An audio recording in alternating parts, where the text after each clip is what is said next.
So last live, nagpa-pre-order ako ng classic tennis necklace natin. Dalawang setting ang pwede nyo pagpilian. Meron tayong classic straight at meron tayong graduated design.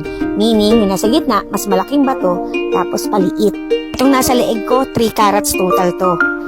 Meron din tayong 5 carats in straight at meron din tayong in graduated na necklace total. Ito namang suot ko, 10 carats naman siya. Pwede rin siya sa straight at saka graduated design. Opak, sino ka dyan, madam?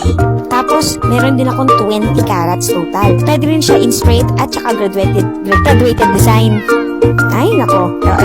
Ito yung 20 carats na straight.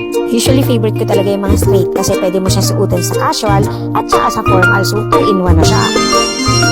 Bright ka dun. At of course, meron pa rin tayong total 30 carats of diamonds. Diba na net tennis necklace?